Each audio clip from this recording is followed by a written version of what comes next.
Hello, welcome, and thanks for joining us on this edition of News 2. Happy VIPR Friendship Day and Columbus Day. We will bring you highlights from some of the festivities in recognition. But first, Gonzalo, what is the latest and where is he? Bernie Reno is standing by in our News 2 Weather Center with the latest. Bernie? Gonzalo continues to move to the north and west, and Gonzalo is strengthening. Satellite picture shows the story. You can see how much large the cloud structure has become in the last couple of hours, and you have that typical S-shaped structure, an indication of an intensifying system, and that intensification will continue.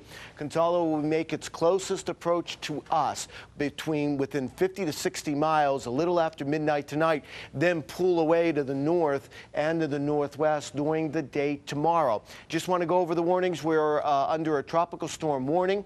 We have a tropical hurricane watch, and a flash flood watch covers the entire area. Rain and wind coming tonight. I'll have all the details coming up in just a few. Sandy? Thanks, Bernie, and we will have more later on in the newscast. Meanwhile, the Virgin Islands Territorial Emergency Management Agency, or VITEMA, is making preparations for Tropical Storm Gonzalo. VITEMA has been sending alerts on the progress of the storm and will be monitoring it as it passes over the islands. VITEMA officials caution residents to avoid becoming complacent, as tropical storms can be felt as intensely as hurricanes. Residents are urged to make all necessary preparations. We are, going to be opening up the Emergency Operations Center, which is where we are right now, and that opens at 12 o'clock. We had originally had a staff meeting with the governor and his cabinet to make decisions on what needed to be done, both to get prepared for the staff as well as get the island prepared for this oncoming storm. What Bertha also showed us is that there was a level of complacency in the territory that could be problematic. And again, it goes to personal preparation, making sure that individuals actually do the things they need to so that they're ready for the storm. Now, WAPA has activated its internal and external emergency plans in order to operate efficiently and safely if tropical storm conditions occur in the territory. That's the word from Executive Director Hugo Hodge. He says WAPA is closely monitoring the weather system, and all employees are designated as essential and will report to work as scheduled to assist in the restoration of the electric and water systems in the event storm damage occurs. Hodge and WAPA's Chief Operating Officer and Emergency Response Coordinator, Gregory Reimer, have met with emergency response teams and determined readiness status. WAPA will maintain services, they say, as long as possible and will not intentionally turn off the power in the event of a storm. Now, in the event of a storm, innovative customers are reminded to refrain from moving or cutting down lines on their property or in the vicinity of their homes, because they may be active power lines, telephone lines, or cable TV lines. For customers who are on the new EVO network, during a commercial power outage, the EMTA battery backup for the telephone will last up to 6 hours of talk time. The innovative business centers and retail stores on the St. Thomas, St. John, and St. Croix areas closed early today in preparation for a tropical storm Gonzalo. Please stay tuned to local media for updates on other closings and reopenings of businesses. The Coast Guard set port condition Yankee at 9 a.m. Monday for all the ports in the U.S. Virgin Islands and the eastern ports of Puerto Rico. The ports in the U.S. Virgin Islands and the eastern ports of Puerto Rico are open to outbound vessel traffic only, while commercial inbound vessels are restricted from entering the port. The Puerto Rico Maritime Transportation Authority ferries, as well as the St. Thomas and St. John ferries in the U.S. Virgin Islands, were authorized to continue local service until 6 p.m. this evening. Now, during port condition Yankee, facilities should commence the termination of cargo handling operations. The Carnival Valor cruise ship left at 3 p.m. today instead of the scheduled departure time of 5 p.m. Wyco says Carnival Liberty, scheduled to arrive tomorrow, Tuesday, October 14th in St. Thomas from 11 to noon to 7, also canceled for Wednesday, October 15th, 2014, Caribbean Princess, Carnival Conquest, Norwegian Getaway. Now, there was no ferry service after 5 p.m. today, and that will be the case until the U.S. Coast Guard has completed their assessments when the storm passes and determined that the ports are safe to reopen. The Sarah Lee King Airport on St. Thomas and the Henry E. Rolson Airport on St. Croix are both opened. Cancellations have only been reported for arrivals to St. Thomas, JetBlue around 4:10 and 4:40 canceled. Cape Air 3:10 also was canceled. American Airlines last flight to St. Thomas also canceled. And Tilly School will be closed on Tuesday, October 14th due to weather conditions. Now, this decision was made early to allow for the families to make appropriate plans. There was no official word from the Department of Education on public school closings as of news time. Tune into all local media for an update. On Sunday afternoon, Governor John DeYoung Jr. said in conjunction with federal partners at FEMA, the National Hurricane Center, and the National Weather Service in San Juan, he was provided an extensive update on the storm's path. He said he also received a status report on the possible deployment of federal assets to the territory, such as the FEMA Advance Team and other personnel. He said he had discussions with commissioners and directors of key local government agencies that would be activated to serve the community during a storm event, and that includes VITEMA, Police, Human Services, Public Works, WAPA, and the American Red Cross.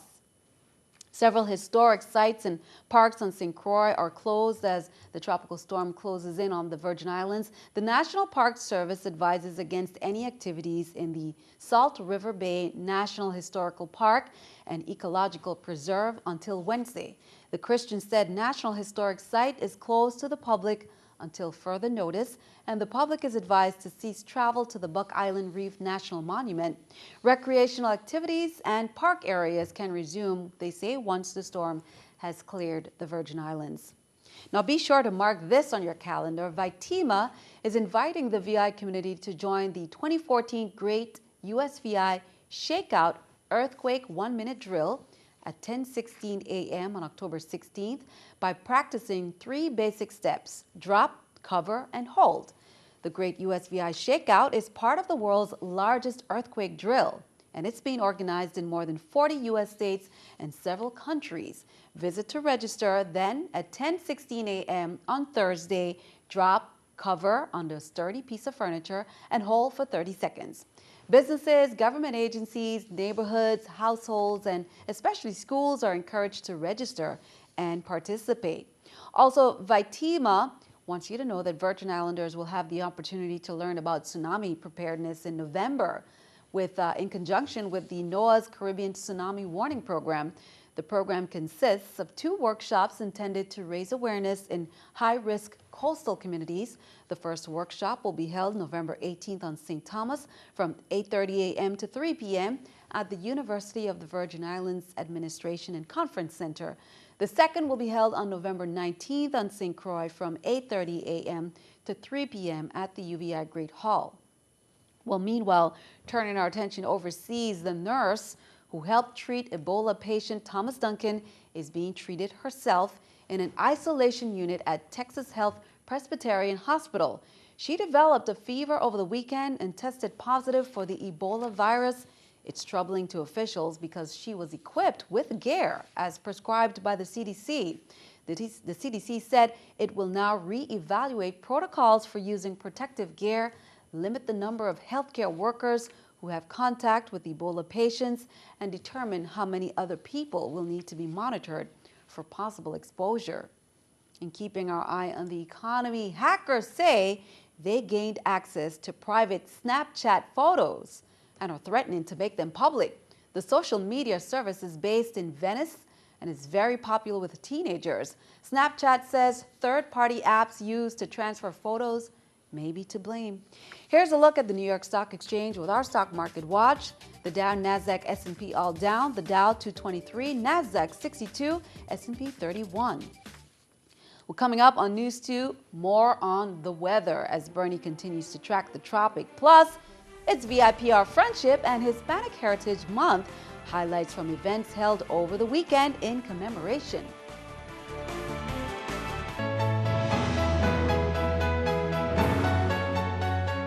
Well, it was history in the making as the first ever Hispanic parade was held to celebrate Hispanic Heritage Month and VIPR Friendship Day in Christian State over the weekend. There were flags in the air waving to represent Dominican Republic, Puerto Rico, Venezuela, and of course the VI, and much, much more. The event was presented by the VIPR Friendship Committee that partnered with the coordinators of the Hispanic Heritage Month Parade. Parade Grand Marshals included business owners Zenaida Nunez, Edgardo Torres, and public servant Annie Martinez. Here are some of the highlights.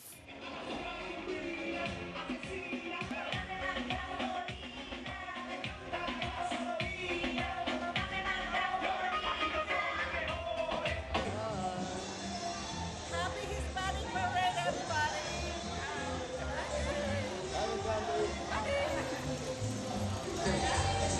Wasn't here.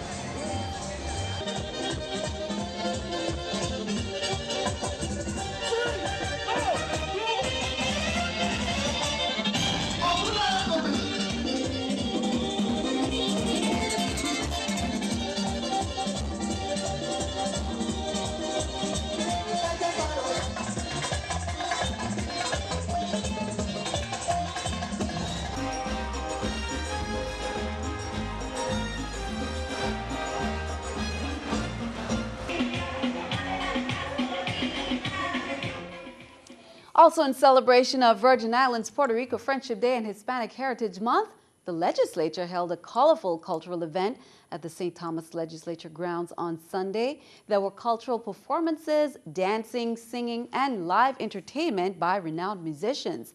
The VIPR Friendship Day became a local holiday in 1964, replacing Columbus Day, which is celebrated as a national holiday.